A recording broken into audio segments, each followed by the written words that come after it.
Um, Congrats on the film. I only saw it 400 movies ago at Toronto last year. Thank you. I appreciate it. No, I was looking forward to it there too. Like, I mean, I'd remember because we all look at the blacklist and then go, "Cool, never gonna see it." And Yeah. then when you're like, "Wait, I think I remember that story," and I actually looked it back, I was like, "Oh, it is that same thing. That's cool. Mhm. That's just like there's a story there because God knows nothing ever gets made." And then Yeah. to watch it and it be good, and then go, I wonder who's gonna buy it. I remember like a Netflix person liked my tweet when I came out and said it was really good. I was like, I think I'd Hmm. fire. And then sort of wait for it to come out. It was I love that it's no one's less enthusiastic about it. I mean, other festivals sometimes you see a thing where it's like, okay, I'll see it next year right before the next festival, and no one's gonna think about it. And I imagine that Yeah. is not a fun experience. So I imagine this was way more fun. Like, what's it even before we talk about the film? Like, what's it been like just to have it get made, have it get bought, then have it sort of not sit around, but be waiting for the right time. Not a we forgot about it, but like we're gonna put it out so people are gonna watch it. I mean, yeah, no, it's simultaneously exciting and a little surreal because I wrote the first draft of this almost 8 years ago, and so there's a way in which as I talk about, writing it, it almost feels like I'm talking about somebody else. It's like, think of anything you did 8 years ago, and it's just like how deeply connected it's a weird feeling. And so, yeah, it's been strange but lovely. It's been this thing that has kind of existed kind of in the background of my life for a very long time. And it's felt a little like an abstraction, and now suddenly it's real, No, And yeah, so I don't know, that aspect of it is nice because it's like the thing that I had always wanted people to see. Well, now they can see it. oh yeah, because I mean it's an idea in your head, right? And you're like, I could write that, and then you actually start to go, I don't know, can I write that? You have that whole thing, eventually get it written. You're like, okay, cool, congrats, but also now the actual like businessy stuff starts, which is not in my control and not particularly fun. But then see like somebody come on because they want to act in it. Yeah. Somebody they want to direct it, they want to produce it. To see Anna be like, I'm hanging on, I want to like make this. I like it so Yeah. much. Well, I, it's a project that almost died more times than I can count. Where it's like at first it was going to be produced by like Platinum Dunes as a movie, and then that pivoted to a co-production between Platinum Dunes and Vertigo, and then Platinum Dunes seemed to disband for a little while, and then it became a Boulder Light project, and then and it just kept changing and changing over the years, and and it's a strange experience, because each time it seems to have died, you kind of mourn it. It's just like, well, I guess I had my shot, and so I mean, no one's more surprised than me that it actually like got across the finish line. or at best you start to have that like, well, they're gonna just completely change it and it's not my movie anymore. And like, okay, Yeah. well, it'll get made. I guess that's cool. And like maybe my name will still be on it, or it'll be like written by two people and they'll try to figure out how that worked. But like I guess Yeah. Or I'll wind up with like a story by credit or something like that. Yeah, no, it's all horrifying. yeah. But to then see it like I think honestly, I think the first day that it starts shooting and just like, wait, this is actually happening, let alone an actor feels so strongly about the part I wrote that they want to direct it to make sure it gets done the way more or less we both want it to get made. Because obviously everyone has difference. Everyone has a different movie in their head. But to like see it get made and to recognize the film, I'm sure Yeah. is incredible, let alone to, who knows what you were picturing when you wrote it, but then to see like, oh, that's the set. That's Yeah. that's that's what he looks when he looks at her. Like, oh, these are the things I wrote down. Hmm. It's incredible. And then to let alone have people like it has got to be incredible. Yeah, that's been nice. Just seeing yeah, I don't know, people responding to it generally in the way that I had hoped. And again, a lot of that I think is due to Anna because she directed the hell out of it. It's uh yeah, and so, I'm thrilled. Yeah. I had spoken to her guess it would be 2 years ago, or a year and a half, for a film she had produced that she was talking about. Well, I'm going to direct next, and like this was almost like not a test run, but like I'm protective of my work now. So like, yeah, of course I want to do that. And she started to say what it was about, and I went, oh, and then Hmm. to put the pieces together was incredible. But even just backing up, like what made it a story you wanted to tell? Like it's obviously like an insane story to find out about. Yeah. I'm sure when you heard about it, you went, what the hell? But then to Yeah. go, I make the movie, and especially to structure it the way you do, of like, I'm going to make the movie, but I'm going to make it about both of them and sort of flesh it out that way. How do you sort of come up with the idea and then decide it's worth, you don't know at the time, but years of your life?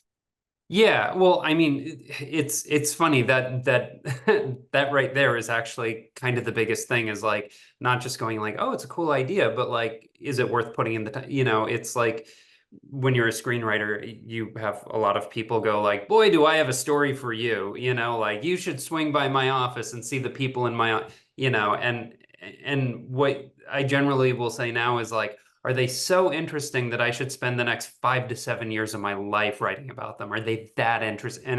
And that's when people are like, maybe not.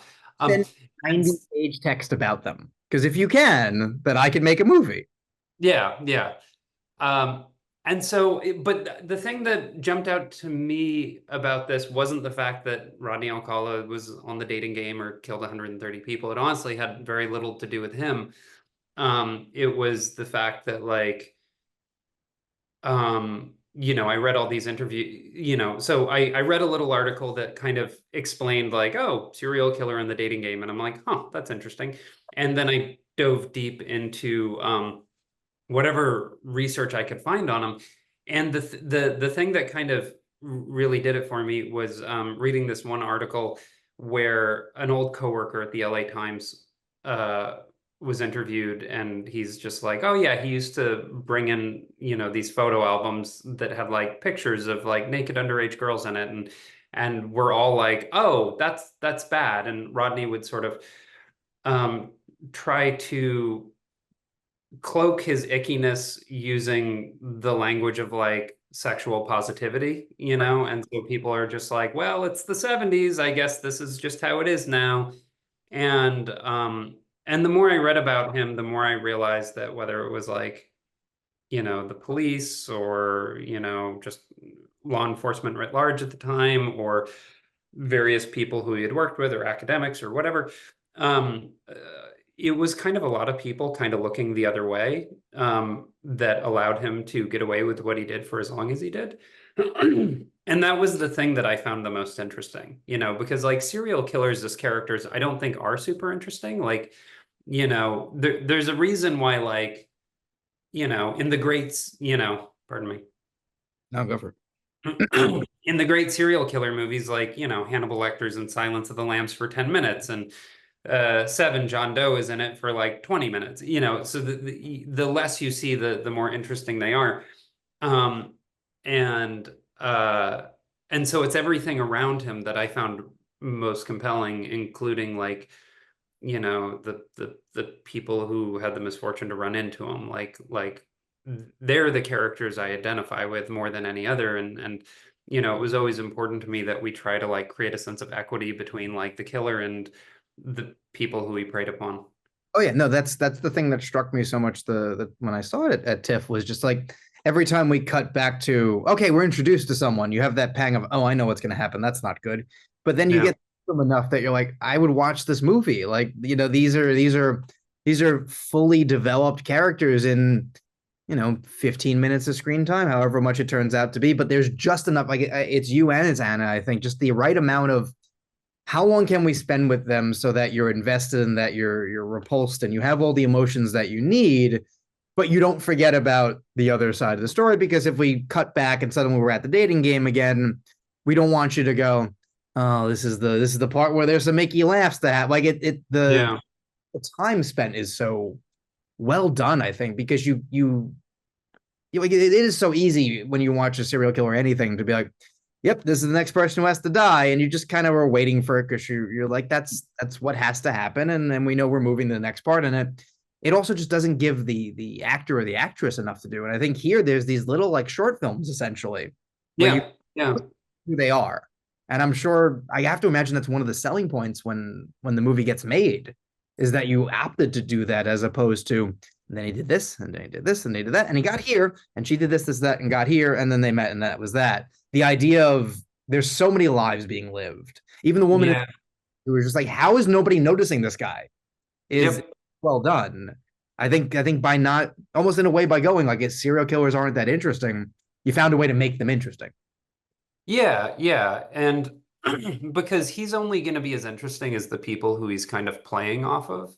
And like, I mean, you know, the actresses and the actor, Rodney had male victims, um, uh, are, they do so much with so little narrative real estate, like it's really impressive. And so I mean, like, you know, talking about like, what does it feel like to finally have it come together? Like those were in some ways the parts that I was the most nervous about, because like when you only have like 7 minutes to like really sell your character and show us who they are, that's hard. That's asking a lot of an actor. And collectively they all did like really fabulous work. 100%. And what's it like talking when you have to have the discussion? Because I'm sure you find out who's going to be in it, or you find out who's staying in it, or who's coming on board. You're excited, most of the time, I imagine. And then you talk with them, and they, if they're on board with what you have in your head, that's great. If not, you're like, we'll see what happens. But like with Anna, especially, there you have, okay, how do you interpret this character I wrote? How do you also interpret the film that I wrote? What visual language do you have that I don't like? I imagine those conversations, because you also have to be like, well, it's kind of your movie now. I can only do.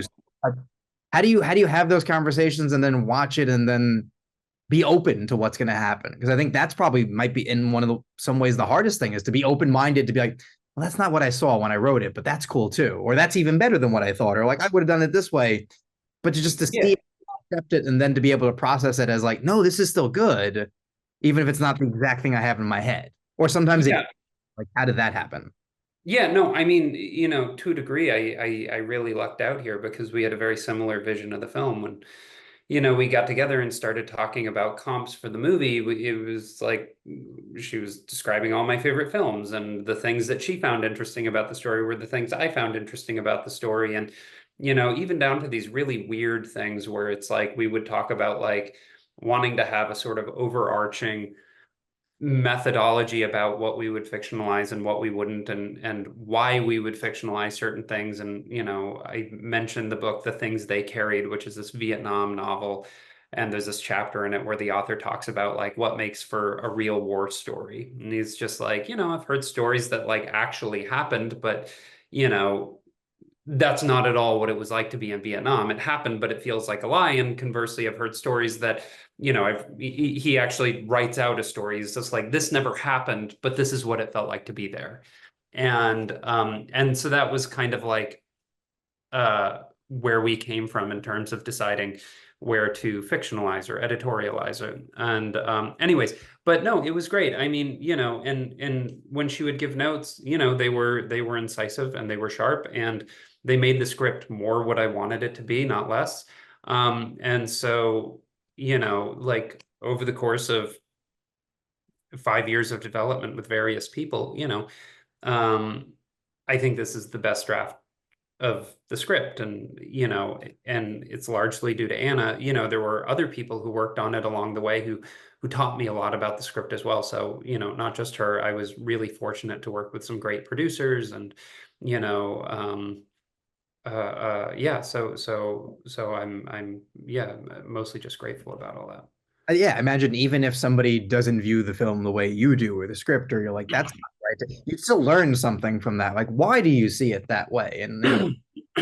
I did I not hit this thing the right way, or did I hit it too hard? And I think even like what you said with the fictionalizing, like I think you can tell a true story, well, for lack of a better term, making stuff up, as long as you're doing it for the right reason. I think an audience is, unless you are the family, right? Then you kind of have your own opinion, and you're allowed to, and that's a separate thing. But Yeah. if it feels right, I think you're way more interested in following the story than, okay, we have to deal with, we can only use the transcript that we have. So this conversation is never going to be as incisive as we need it to be, and we're never going to get that little bit that we need to know what's going on in their head. I think as long as you feel like you're watching the story, people want Yeah. a story told to them. Yeah, and like one of my favorite examples of this is the series Chernobyl. Did you see that? I know some of it, yeah, like when Yeah. and nobody thinks about whether it's the scene or not. Yeah, well, like one of my favorite examples of something that was fictionalized was, oh God, this is gonna kill me. Who is the actress who was in Breaking the Waves who Oh, was yeah, yeah, Emily Watson. it's something like that. I'm embarrassed because I love her. I think she's amazing. But she was in that, Yeah. and the character she played didn't exist. The character she played was actually 20 white guys. Yeah. It's just like, do we need 20 men, to really capture the essence of this arc, or is it maybe not better served with this one person, Oh yeah, we see that. Yeah, a good movie will do that, and a bad movie will do that. But you'll notice, there. Yeah, Yeah, there's been a bunch of examples of that recently where you're just like, wait, this the main character isn't in the story at all. Like, okay, it's yeah, yeah, suddenly I have to like think about where this fits in and how things are different. But then, yeah. the Jason Reitman's SNL movie Saturday Night that just is Mhm. so that Telluride him. It's all taking place in the lead up to the first show, but like what's happening is basically all stuff from the first season. So Hmm. it all happened, but it didn't happen that day. But it all feels like it must have. Because like if you did a movie about the first day, it would mostly be like, Lauren staring at a bunch of cards going, this, that. Like, that's not interesting. Yeah, well, it's not interesting, but the thing is, it's not interesting to watch, but I'm sure from Lorne Michaels' perspective, it felt like chaos. Exactly. From the outside, it might not have looked like chaos, but from the inside, I'm sure it felt like chaos. And so sometimes to convey the emotional reality of his experience, you need to add in more things because you're never going to, like this is one of the limitations of film. It's not a novel. You can't truly be inside their heads. Um, uh, yeah, and so, but again, all this stuff, it exists on a dial, it's not an on-off switch. And so sometimes you go a little too far and then you go, I gotta dial it back. And, um, and yeah, and so it's tricky. And in that way, I mean, I think a script is only going to be as good as it's as your collaborators, like obviously I'm proud of my work and I think I brought a lot to it, but you know, I've also been in projects where, you're working with collaborators who aren't ideal and you can just feel it getting pushed further and further away from what you want it to be. And as the screenwriter, you have kind of limited ability to really stop that, because at a certain point, if you say no, they fire you and replace you with someone else. And so, yeah, I was, yeah, just really fortunate here. As you should be. I mean, I think the final result speaks for itself. The fact that 13, 14 months later, I'm still talking about it, that like people are looking forward to it when they had, a year of basically going, did that movie come out? Oh no, it didn't. Yeah, no, oh God, it's been a long year. I'll say that. Well, it's almost over, so you should be Yeah. incredibly proud about it. I can't wait for people to see it because I think it's going to play so well to the people who, especially on Netflix, who like want to watch the latest like murder thing. They're going to click it and then get a good movie as opposed to content, let's say, charitably. So like Oh, that's a yeah, thank you. Yeah, content is a scary word for me. this That's is that. not content. This is a film. So you should be incredibly proud, and it should be. I'm thrilled you were able to do this, and I can't wait to hear your next thing comes out. And you're too big to do this again. Never. Yeah, I look forward to having many more of these conversations. Awesome. Thank you for doing this, man. Yeah, thank you, Joey. Appreciate it. Totally.